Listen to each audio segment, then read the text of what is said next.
Good morning प्यारे बच्चों, most welcome on your favourite channel physics era 2020।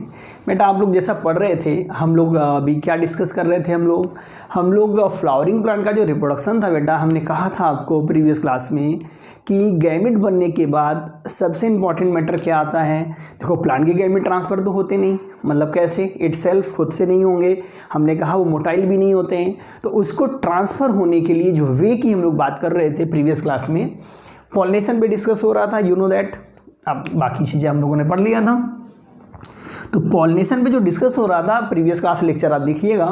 Pollination में हम लोगों ने जो डिस्कस किया था वो इसके जो बेसिक 3 टाइप हैं, ऑटोगैमी, ज़ेटनोगैमी एंड क्रॉस पॉलिनेशन। बेटा क्रॉस पॉलिनेशन का दूसरा नाम हमने आपको उस दिन भी बताया था, आप देख लीजिएगा, जेनोगैमी। आप जेनोगैमी बोलते हो, ओके, या एलोगैमी बोलते हो। तो आप ध्यान से देखिएगा, ये तीनों चीज़ें आप लोगों को बता दी गई थी। क्या? ऑटोगैमी, ज़ेटनोगैमी विथ एग्जाम्पल आपको एक्सप्लेन किया गया था। आपको यदि आप अभी देख रहे हो तो आप ध्यान से प्रीवियस लेक्चर आप जाके देख लीजिएगा, एक बार समझ में आ जाएगा। दिन बेटा हम लोगों ने डिस्कस किया था क्रॉस पॉलिनेशन पे। You know that cross pollination, pollinators की ज़रूरत पड़ती है, प्लांट डिफरेंट होते हैं, स्पीशीज सेम होती है। तो यहाँ पे जो हमारे जो पॉलिनेटर्स होते हैं वो 2 आपको देखने को मिलेंगे। पहला एबायोटिक, यू नो दैट 2 होता है, विंड एंड वाटर। मोस्टली बेटा एबायोटिक विंड इस्तेमाल होता है, एनिमोफिली आप बोलते हो, मोस्टली ग्रासेस में आपको देखने को मिलेगा, इस पर डिस्कस हम लोग कर चुके हैं। वाटर हमने कहा था जो लोअर प्लांट्स होते हैं, एल्गी, ब्रायोफाइटा, टेडोफाइटा में सिर्फ वाटर से ही गैमेट ट्रांसफर होते हैं। बट जो आपका फ्लावरिंग प्लांट, जो हम यहाँ पे फ्लावरिंग प्लांट पे डिस्कस कर रहे हैं, तो जो फ्लावरिंग प्लांट आपका होता है उनमें मोस्ट सबसे कम पॉलिनेशन, मिनिमम पॉलिनेशन हाइड्रोफिली से होता है। ये क्वेश्चन याद रखिएगा आप लोग। नेक्स्ट पॉइंट में हम बात करते हैं बायोटिक एजेंट। ये हमारा न्यू टॉपिक है आज का। बायोटिक एजेंट में क्या मिलेगा आपको, ये हम लोग डिस्कस कर चुके हैं। बायोटिक एजेंट में आप देखोगे बेटा, मोस्टली आप देखोगे जो प्लांट आपके फ्लावरिंग प्लांट है, जो कलरफुल प्लांट्स हैं, जैसे आप रोज़ देख लो, जैस्मिन देख लो, सनफ्लावर देख लो, इन सब आप रेफ्लेसिया देख लो। ऐसे प्लांट में आपको दिखेगा कि इनके फ्लावर ब्राइट कलर के होते हैं, कलरफुल होते हैं, ओडरफुल होते हैं, नेक्टर ढेर सारे बनाते हैं। और इन प्लांट्स में फ्लावर को पॉलिनेट कौन करता है? इंसेक्ट। तो बायोटिक एजेंट में मोस्टली एनिमल्स करते हैं, जिसका हमें बेस्ट एग्जांपल एंटमोफिली पढ़ना है। एंटमोफिली का मतलब हो गया पॉलिनेशन बाय इंसेक्ट। अब बात ये आती है कि आप सपोज करो ये आपका फ्लावर है, एक फ्लावर यहाँ पे हमने बना दिया,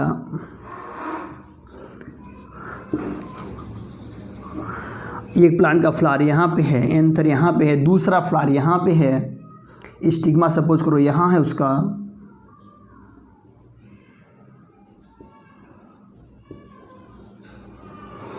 बेटा अब बात ये आती है कि यहाँ पे क्या होना है, इंसेक्ट पॉलिनेशन सपोज करो होना है, ठीक है। तो इंसेक्ट यहाँ पे आएगा, ठीक है, और यहाँ से यहाँ पे आएगा, फ्लावर पे बैठेगा, यहाँ का पॉलन ग्रेन इस स्टिग्मा पे लेके जाएगा। तो यहाँ इंसेक्ट इन्वॉल्व हो रहा है, ओके। बात ये होती है बेटा यहाँ सिंपल, हमारा फ्लावर किस तरह का होना चाहिए और इनकी क्वालिटीज़ क्या होनी चाहिए जहाँ पे इंसेक्ट पॉलिनेशन करेगा। तो याद रखिएगा, यहाँ पे जो हमारे फ्लावर्स हैं जो इंसेक्ट पॉलिनेटेड होना चाहते हैं उनको कलरफुल होना चाहिए। कैसा होना चाहिए? कलरफुल होना चाहिए। इनके पेटल्स ब्राइट कलर के होने चाहिए, पेटल्स ब्राइट कलर के होना चाहिए, याद रखिएगा। प्लस इन फ्लावर्स में दूसरी बात क्या होनी चाहिए, इन फ्लावर्स की दूसरी बात ये है कि ये नेक्टर प्रोड्यूस करते हो। क्या प्रोड्यूस करते हो? नेक्टर प्रोड्यूस करते हो, याद रखिएगा। नेक्स्ट, इनमें ओडर होना चाहिए, स्पेसिफिक ओडर प्रोड्यूस करते हो ये। एंड नेक्स्ट, दूसरी क्वालिटी, यहाँ पे जो फ्लावर्स हैं बेटा, इस फ्लावर्स में स्पेसिफिक ओडर के साथ साथ ये कलरफुल होंगे और जो इंसेक्ट हैं इनके पास ताकि इजीली अट्रैक्ट हो जाए। तो इंसेक्ट का क्या फ़ायदा है? बात ये होती है कि जो फ्लावर्स के पास इंसेक्ट आते हैं उनके स्पेसिफिक ओडर की वजह से आते हैं एंड ब्राइटनेस की वजह से आते हैं, प्लस इंसेक्ट नेक्टर लेने आते हैं। क्या लेने आते हैं? फ्लावर जूस बोलते हैं इसको, नेक्टर लेने आते हैं। प्लस जो इनका पॉलन ग्रेन है, ऐसे फ्लावर का पॉलन ग्रेन की खास बात होगी कि पॉलन ग्रेन में क्या क्वालिटी होगी जो स्प्रेड हो जाएगा इंसेक्ट के थ्रू। तो याद रखिएगा, पॉलन ग्रेन में पॉलन किट होगा। क्या पाया जाएगा? पॉलन किट पाया जाएगा। यहाँ very very most important topic है pollen kit, you know that. Pollen kit की खास बात क्या है बेटा? पॉलन किट स्टिकी नेचर का होता है। कैसा नेचर का है? स्टिकी नेचर का है। कहाँ पे है? पॉलन ग्रेन के ऊपर होगा। तो ये ईजिली जब इंसेक्ट यहाँ पे नेक्टर लेने आएगा, बैठेगा, तो उसके थ्रू जब वो दूसरे फ्लावरों पे जाएगा तो ये ट्रांसफ़र हो जाएगा। मतलब ईजिली यहाँ पे याद रखिएगा, इंसेक्ट फ्लावर पे नेक्टर लेने आते हैं, पॉलन ग्रेन्स खाने आते हैं, और वो उनका रिवार्ड है, क्योंकि वो जब पॉलिनेशन करेंगे तो उनका भी फ़ायदा होता है। किसका फ़ायदा होता है? इंसेक्ट का भी फ़ायदा होता है। यहाँ जब इंसेक्ट इसे ट्रांसफ़र करेगा, याद रखिएगा, तो इंसेक्ट यहाँ से क्या चीज़ें यूज़ करेगा? नेक्टर खुद लेगा और कुछ पॉलिन्स को भी खा जाते हैं ट्रांसफ़र करते समय।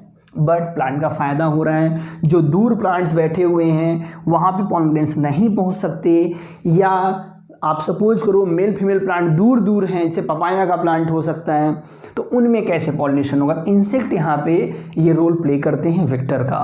ओके, आप देखा बेटा कि यहाँ पे ये फ्लावर की क्वालिटी हम आपको बता रहे थे, हम ऑर्डर की बात कर रहे थे। याद रखिएगा, ऑर्डर में आप देखोगे ये स्पेसिफिक इंसेक्ट के लिए स्पेसिफिक हो सकता है।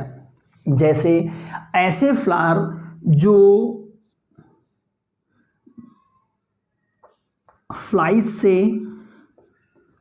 पॉलिनेटेड होते होंगे या बीटल्स से पॉलिनेटेड होते होंगे, तो याद रखिएगा बीटल्स और फ्लाई से पॉलिनेटेड होने वाले फ्लावर्स की खास बात क्या होगी?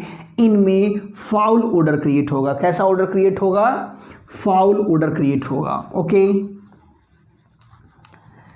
जो फ्लाइज और बीटल से पॉलिनेटेड होंगे, याद रखिएगा, ये फाउल ओडर क्रिएट करेंगे। मतलब साफ है कि बीटल्स और फ्लाइज जिन्हें पॉलिनेट करेंगे उनमें क्या होगा? फाउल ओडर क्रिएट होगा। ओके बेटा, देखा आपने, अभी भी हमने क्या कहा? कुछ फ्लावर का जो स्पेशल ओडर है वो स्पेसिफिक इंसेक्ट को अट्रैक्ट करता है या नहीं? तो जैसे हमने कहा, अब फाउल ओडर की बात हम कर रहे थे, फ्लाइज हैं, बिटल्स हैं, इन्हें फाउल जो स्मेल है वो अट्रैक्ट करता है। तो ऐसे फ्लावर क्या करेंगे? फाउल स्मेल ही रिलीज़ करेंगे। तो मतलब यहाँ साफ है बेटा कि जो फ्लावर की स्पेसिफिक प्रॉपर्टी है, कलर हो गया, नेक्टर हो गया, ये किसे अट्रैक्ट करता है? उनके पॉलिनेटर्स को अट्रैक्ट करता है और पॉलिनेशन में मदद करता है। बात तो यहाँ हम समझ रहे हैं, जब पॉलिनेशन इंसेक्ट हमारा कर रहा है। बात ये होती है बेटा कि जो हमारा इंसेक्ट है, इंसेक्ट को क्या फ़ायदा हो रहा है? फ्लावर का तो समझ में आ रहा, पॉलिनेशन हो रहा है, फ्लावर को फ़ायदा हो रहा है। इंसेक्ट के फ़ायदे की हम बात करते हैं। इंसेक्ट को यहाँ से क्या मिल रहा है? इंसेक्ट फ्लावर से क्या टेक आउट करता है? इंसेक्ट को नेक्टर मिलता है। याद रखिएगा, इंसेक्ट फ्लावर जूस को लेता है, नेक्टर को लेता है और खाता है, यूज़ करता है। दूसरे नंबर पे हम बात करते हैं, कुछ पॉलन ग्रेन भी ये खा लेते हैं। याद रखिएगा, ठीक है, पॉलन ग्रेन खा के थोड़ा सा फ्लावर का जूस पी लेता है, पेट भर गया, ट्रांसफ़र भी कर रहा है आराम से। तो फ्लावर का फ़ायदा पॉलिनेशन का हो रहा है, इंसेक्ट का फ़ायदा नेक्टर और पॉलन ग्रेन का हो रहा है। तो ये फ्लोरल रिवार्ड है, पॉलिनेशन के एवज में जो रिवार्ड प्रोवाइड किया जा रहा है इंसेक्ट को, वो है। बट बेटा याद रखिएगा, कुछ केसेस में देखने को मिला है कि कुछ इंसेक्ट ऐसे होते हैं जो पॉलिनेशन करने जाते तो हैं, बट वो एक फ्लावर से उड़ जाते हैं नेक्टर और क्या लेकर के? Pollen grain. ऐसे इंसेक्ट को हम लोग पॉलन क्या कहा जाता है? पॉलन रॉबर्स कहा जाता है। क्या कहा जाता है? पॉलन रॉबर्स कहा जाता है। पॉलन रॉबर्स क्या है? समझ बात आई? Insect which utilize nectar and pollen grain of a flower but do not conduct the procedure of pollination. Okay, pollination को कंडक्ट नहीं करेगा, सिर्फ वो पॉलन ग्रेन को लेकर के उड़ जाएगा। तो रॉबर्स आप समझ चुके हैं। अब इंसेक्ट का फ़ायदा आप समझ चुके हैं। बेटा एक वर्ड आपको मैं बता दूं जो इम्पॉर्टेंट है यहाँ पे, कि ऐसा कोई भी दो ऑर्गेनिज्म जिनके बीच में एक ऐसा रिलेशन हो कि जो दोनों को बेनिफिट पहुँचा रहे हों आपस में, ऐसे रिलेशन को हम क्या नाम देंगे? तो आप याद रखिएगा, इस रिलेशन को कुछ नाम देना पड़ेगा। तो इस रिलेशन को जो हम नाम देंगे वो नाम होगा म्यूचुअलिज्म। म्यूचुअलिज्म कहते हैं, याद रखिएगा। म्यूचुअलिज्म का मतलब साफ है, यहाँ पे याद रखिएगा क्या मतलब साफ है, कि ये बेनिफिशियरी रिलेशन होता है दोनों में। तो यहाँ पे इंसेक्ट का क्या फ़ायदा हुआ, यू नो दैट। बेटा देखिए यहाँ कुछ एग्जाम्पल हम लोग और समझेंगे, और इंसेक्ट को क्या फ़ायदा होता है। फ्लावर का फ़ायदा तो सिर्फ पॉलिनेशन का होगा, याद रखिएगा, ओके। बट बेटा हम लोग डिस्कस करने वाले हैं कुछ ऐसे इंसेक्ट हैं जो अपने एक को सेफ प्लेस पे ले करने के लिए फ्लावर को सेलेक्ट करते हैं। किसको सेलेक्ट करते हैं? फ्लावर को सेलेक्ट करते हैं। इसका मतलब साफ है, कुछ फ्लावर्स सेफ प्लेस प्रोवाइड करते हैं एग के डेवलपमेंट को। किसके एग के डेवलपमेंट को? इंसेक्ट के एग के डेवलपमेंट को। तो आइए उसका एक रिलेशन हम आपको बताते हैं, एक फ्लावर बताते हैं, एमार्फोफिलस।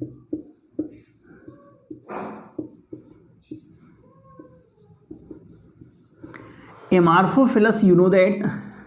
एमार्फोफिलस जो फ्लावर है बेटा, ये टॉलेस्ट फ्लावर है। लार्जेस्ट फ्लावर आप जानते हो रेफ्लेशिया का होता है, बट ये टॉलेस्ट फ्लावर है, सबसे बड़ा फ्लावर है। ये near about 6 feet in height तक ग्रो होता है। मतलब समझ लो हम लोग थोड़ा सा हाइट से ऊपर ही। तो ये 6 फीट हाइट तक ग्रो होता है, और ये इतने हाइट पे ग्रो होगा कि यहाँ इस फ्लावर पे जो भी एग ले किए जाएंगे इनको वो सेफ प्लेस प्रोवाइड करेगा। क्या प्रोवाइड करेगा? सेफ प्लेस प्रोवाइड करेगा। मतलब साफ है कि यहाँ पे इंसेक्ट पॉलिनेशन करेगा ही करेगा, प्लस अपने एग को ले करेगा दूसरे इनमीज से, दूसरे दुश्मनों से उस इंसेक्ट का एग इजीली बच जाएगा उतने हाइट पे रहने की वजह से। एग्जाम्पल और हम आपको बताते हैं। सेकंड एग्जाम्पल हम लेते हैं सेफ प्लेस का बेटा, और म्यूचुअल जो अंडरस्टैंडिंग उसे समझाने के लिए yucca and moth relationship. Yucca and moth relationship, याद रखिएगा यक्का और मोथ रिलेशनशिप में क्या म्यूचुअल अंडरस्टैंडिंग है। यक्का प्लांट है, मोथ इंसेक्ट है, यू नो दैट। जो यक्का का प्लांट होता है बेटा, याद रखिएगा यक्का और मोथ में ऑब्लिगेटरी रिलेशन होता है। कैसा रिलेशन होता है? ऑब्लिगेटरी रिलेशन होता है। ऑब्लिगेटरी रिलेशन का मतलब ये है कि मोथ को यदि हटा दिया जाए तो पॉलिनेशन यक्का का बंद हो जाएगा, लाइफ साइकिल कंप्लीट नहीं होगी। और यक्का को हटा दिया जाए तो मोथ का लाइफ साइकिल कंप्लीट नहीं हुआ, क्योंकि मोथ अपने एग को यक्का में ही ले आउट करता है। कहाँ? सपोज करिए ये यक्का का फ्लावर है, ओके, ये ओव्यूल है। मोथ इंसेक्ट आते हैं, इसके इनसाइड जाएंगे फ्लावर में, और लोक्यूल में एग को ले आउट करते हैं। कहाँ ले आउट करते हैं बेटा? लोक्यूल में ले आउट करते हैं फ्लावर के, किसके? यक्का के। यहाँ सेफ प्लेस है, इसका एग यहाँ पे एम्ब्रियोनिक डेवलपमेंट करेगा, यहाँ पे अपने यंग वंस बनाएगा, लार्वा बनाएगा अपने, और लार्वा बनने के बाद इसके जो यंग वंस हैं वो यहाँ से रिलीज हो जाएंगे। कब? जब ये फर्टिलाइज हो चुकी है। इनके आते समय ये पॉलन ग्रेन भी लाएंगे, क्योंकि ये मोथ एक फ्लावर से दूसरे फ्लावर पे ट्रांसफ़र होते रहते हैं, याद रखिएगा। तो इस समय क्या करेगा ये? जैसे ही पॉलन ग्रेन यहाँ आएगा तो ये पॉलन ग्रेन फर्टिलाइज हो जाएगा, तब तक इसका एग यहाँ रहेगा, ये ले आउट कर देगा। तो जब तक एक लार्वा बनाएगा तब तक यहाँ पॉलिनेशन कंप्लीट होगा, और ड्यूरिंग सीड फार्मेशन जब इनका सीड बनना शुरू होगा तब तक ये लार्वा यहाँ से रिलीज हो जाएगा। तो आप ध्यान से देखिए, इनका सीड बन रहा है, यहाँ लार्वा बन रहा है, दोनों की लाइफ साइकिल कंडक्ट हो रही है। यदि ये दोनों ना हो तो एक दूसरे की लाइफ साइकिल कंप्लीट नहीं होगी। बात को समझ में आ रही है बेटा? आप लोगों ने डिस्कस क्या किया? क्रॉस पॉलिनेशन में इंसेक्ट कैसे इन्वॉल्व होते हैं, और कुछ एग्जाम्पल भी हमने आपको बताए कि यहाँ पे क्या फ़ायदा इन लोगों का है। अब बात ये आती है कि हमारे कुछ प्लांट सेल्फ पॉलिनेटेड हैं, कुछ ऑटोगैमस हैं। जेटनोगैमस हैं। जेनोगैमी आपने अभी समझा। तो क्रॉस पॉलिनेशन जो हमने अभी भी पढ़ा, तो क्रॉस पॉलिनेशन कंडक्ट करने के लिए प्लांट में क्या कुछ सपोर्ट होता है या कोई डिवाइस होता है, इस पे हम लोग तुरंत डिस्कस करने वाले हैं। ओके, एट वंस नोट करिए। हो गया बेटा नोट। देखिए अभी भी हम डिस्कस कर रहे थे क्या, क्रॉस पॉलिनेशन की अबाउट। तो क्रॉस पॉलिनेशन में हम लोगों ने कहा, अभी भी डिस्कस हुआ कि कौन से वो फैक्टर्स हैं कि जो उसे क्रॉस पॉलिनेशन को कंडक्ट करते हैं। तो कौन से फैक्टर हैं? वो फैक्टर्स ऑर्बिटिंग डिवाइसेस कहे जाते हैं, याद रखिएगा। मतलब क्या है बेटा, ऐसे फ्लावर के पार्ट या floral apparatus which help in cross pollination, उसे आप क्या कहोगे? उसे आप कहोगे ऑर्बिटिंग डिवाइसेस। मतलब साफ है, the floral part which help in cross pollination is called orbiting devices. इसे हम क्या कहेंगे? ऑर्बिटिंग डिवाइसेस कहेंगे। ओके बेटा, देखिए ऐसे डिवाइस हैं जो क्रॉस पॉलिनेशन को इनकरेज करेंगे और सेल्फ पॉलिनेशन को डिस्करेज करेंगे। क्लियर है? आइए हम डिवाइस पे डिस्कस कर लेते हैं, विथ एग्जांपल आपको बता देते हैं। सबसे पहला जो इसका आपको मिलेगा बेटा, हर्कोगैमी। हर्कोगैमी का मतलब साफ है बेटा कि ये ऐसे डिवाइस होंगे जो पॉलन ग्रेन को दूसरे पॉलन ग्रेन को आने से मना नहीं करेंगे, अपने पॉलन ग्रेन को स्प्रेड होने से रोकेंगे। याद रखिएगा, हमेशा सेल्फ को रोकना है और दूसरों को प्रमोट करना है। तो यहाँ पे आप देखोगे कि जैसे आप फ्लावर देखोगे यहाँ पे कि यहाँ ये फीमेल सेक्शन आप सपोज करो है और ये स्टिग्मा है, तो यहाँ पे इनके पेटल्स जो होंगे स्टिग्मा को कवर कर लेते हैं बेटा, याद रखिएगा। और जो एंथर होंगे ये फ्लावर के नीचे, चाहे पेटल से नीचे चले जाते हैं। तो आप ध्यान से देखो, इनका पॉलन ग्रेन यहाँ से रिलीज होगा तो दूसरों पे जाएगा और दूसरों का जो पॉलन ग्रेन होगा वो यहाँ पे आएगा। ओके, तो ये हर्कोगैमी कैलोट्रॉपिस में आपको देखने को मिल जाएगा। कैलोट्रॉपिस मतलब हिंदी में आप जान लो मदार का प्लांट होता है। ओके, तो फर्स्ट प्लांट क्या था बेटा? हर्कोगैमी, जो आपने समझा। कहाँ पे है? इंपॉर्टेंट याद है इसका, याद रखिए क्या इंपॉर्टेंट है? एग्जाम्पल, ये नीट में पूछा जाता कैलोट्रॉपिस में कौन सा आउटब्रीडिंग डिवाइस है। अब हम बात करते हैं डाइकोगैमी का। डाइकोगैमी क्या केस होता है? डाइको मीन्स होता है बेटा डिफरेंट टाइम पे। तो डाइकोगैमी में आप देखोगे कि यहाँ पे मेल और फीमेल जो फ्लावर के रिप्रोडक्टिव ऑर्गन हैं ये डिफरेंट टाइम पे मैच्योर होते हैं। मतलब ये दो केस और डिफरेंट टाइप का, मतलब मेल फीमेल कब मैच्योर हो रहा है? अलग अलग टाइम पे मैच्योर हो रहा है। तो पहला केस देखो प्रोटोगाइनी। प्रोटोगाइनी में यहाँ पे फीमेल मैच्योर फर्स्ट, यहाँ पे फीमेल मैच्योर फर्स्ट। यहाँ कौन मैच्योर हो रहा है? सबसे पहले फीमेल मैच्योरिटी आ रही है। अब एग्जाम्पल की हम बात करें, मिराबिलिस 4 o'clock प्लांट का नाम है बेटा। बाजरा, ये आप जानते हो सीरियल्स के ग्रुप के हैं। तो मिराबिलिस बाजरा में क्या होता है? Female mature first. You know that यदि फीमेल मैच्योर हो चुकी है और मेल मैच्योर नहीं है तो पॉलन ग्रेन कहाँ से आएगा? दूसरे फ्लावर से आएगा। You know that. तो क्रॉस पॉलिनेशन में ये मदद करेंगे। प्रोटेंड्रस, प्रोटेंड्रस का मतलब सिंपल है मेल मैच्योर फर्स्ट। यहाँ पे मेल पहले मैच्योर हो जाएगा। तो जब मेल मैच्योर पहले हो जाएगा तो यहाँ पे इनको क्या चाहिए? अब ये यहाँ से फीमेल पोर्शन पे ट्रांसफर होंगे, लेकिन इनके फ्लावर की फीमेल मैच्योर नहीं है अभी, तो ये दूसरे फ्लावर पे ट्रांसफर होंगे। एग्जाम्पल आप देखोगे तो आपको मेज दिख जाएगा। ओके, मेज इनका एग्जाम्पल है। अब हम बात करते हैं बेटा, देखिए आप समझ, ये इंपॉर्टेंट है, याद रखिएगा नीट के लिए। डायसिस, डायसिस का मतलब साफ है बेटा, यहाँ पे मेल एंड फीमेल ये फ्लावर जो है डिफरेंट प्लांट पे ग्रो करेंगे। कहाँ होंगे? On different plant. कहाँ होंगे? On different plant. तो यू नो दैट मेल और फीमेल जो फ्लावर डिफरेंट प्लांट पे हैं तो पॉलिनेशन भी तो क्रॉस होगा।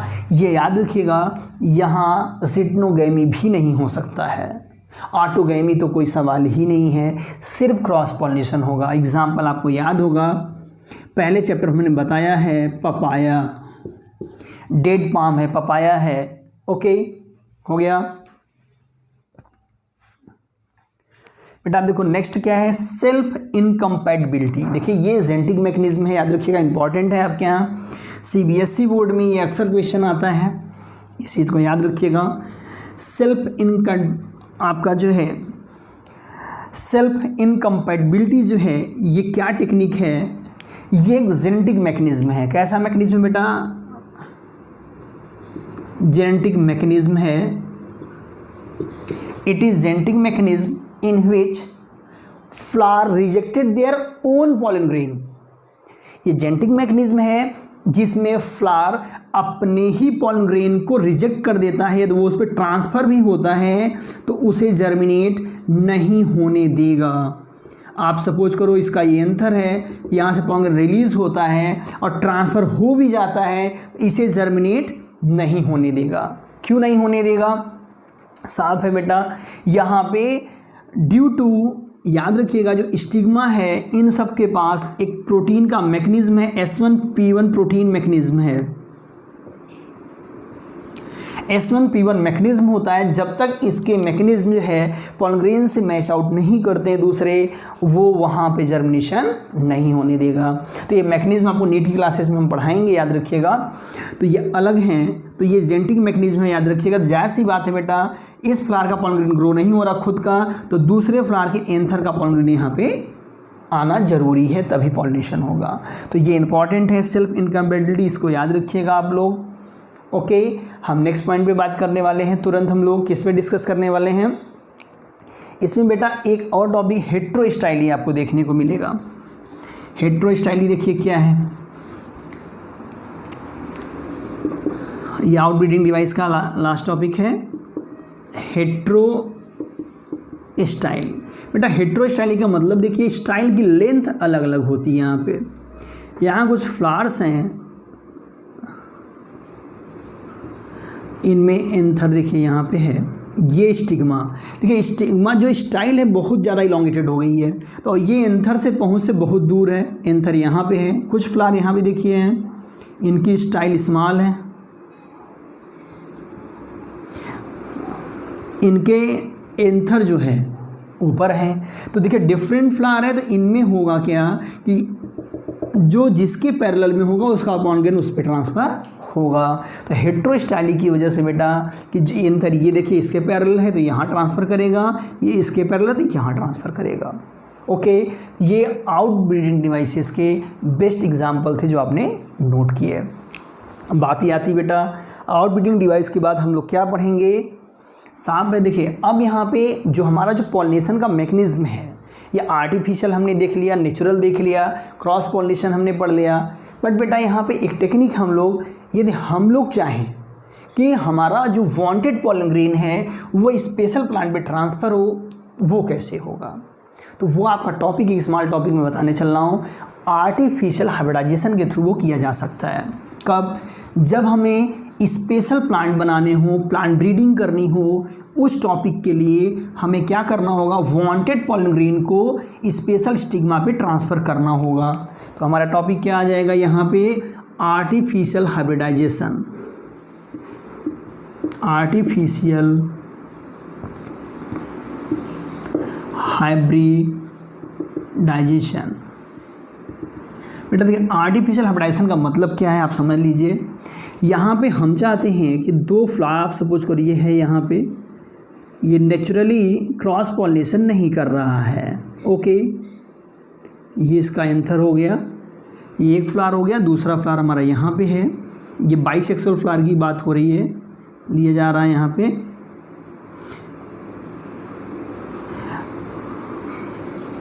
हम लोग क्या चाहते हैं?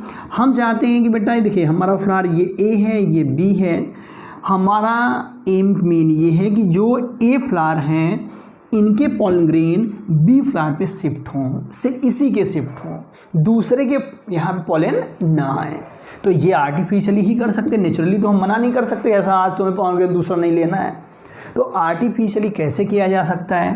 तो याद रखिएगा बेटा, यहाँ पे हम लोग दो टेक्निक को फॉलो करते हैं। पहली टेक्निक यहाँ पे हम जो इस्तेमाल करने वाले हैं वो इमैस्कुलेशन है। इमैस्कुलेशन है, और दूसरी जो टेक्निक है वो बैगिंग है, याद रखिएगा। ये दोनों टेक्निक्स क्या है आइए हम लोग डिस्कस कर लेते हैं इस पे। बेटा देखो इमैस्कुलेशन जो खास बात है इमैस्कुलेशन की, ये किस तरह का टेक्निक है? इसमें जिस फ्लावर को, ये बाइसेक्सुअल है याद रखिएगा, उसी में इसकी ज़रूरत होती है। रीज़न आप समझ जाओगे अभी। ये बाइसेक्सुअल फ्लावर है। यहाँ हम चाहते हैं कि इसका जो पॉलन ग्रेन है वो यहाँ ट्रांसफ़र ना हो, तो सिंपल मैच्योरिटी के पहले इस हम स्टेमन को कट कर दें। तो ये प्रोसीजर है cutting of immature stamen from the plant. यहाँ से हमने इसे क्या कर दिया, कट करके रिमूव कर दिया। तो जब आप कट करके रिमूव करोगे तो ये इमैस्कुलेशन कहा जाएगा। इमैस्कुलेशन याद रखिएगा, ये सिर्फ और सिर्फ बाइसेक्सुअल फ्लावर के लिए ही यूज़ होगा। यदि फ्लावर यूनिसेक्सुअल हो तो इसका इस्तेमाल करने की कोई ज़रूरत नहीं है। क्यों? क्योंकि यहाँ पे स्टेमन होते ही नहीं है। जब स्टेमन होते ही नहीं है तो इमैस्कुलेशन की कोई भी रिक्वायरमेंट नहीं होगी। ओके, तो एक प्रोसीजर आपको समझ में आया, रिमूवल ऑफ एंथर। तो ये रिमूवल है एंथर का, याद रखिएगा। ओके, सेकेंड टॉपिक बैगिंग क्या है, ये हम बात करते हैं। स्टिग्मा जो होते हैं बेटा, इसे बटर पेपर से जो है हम लोग बिफोर मैच्योरिटी कवर कर देते हैं। रीज़न ये है क्योंकि जब ये मैच्योर होगा इसे कोई बाहर के पॉलन कंटामिनेट न कर दें। तो for the prevention of contamination of stigma contaminate न हो, इसलिए हम लोग क्या करेंगे, बैगिंग करेंगे। अब बात ये आती है हमारा वांटेड पॉलन ग्रेन कहाँ बन रहा, प्लांट ए में बन रहा। जब ये मैच्योर हो जाएगा तो यहाँ से पॉलन ग्रेन को हम कलेक्ट कर लेंगे।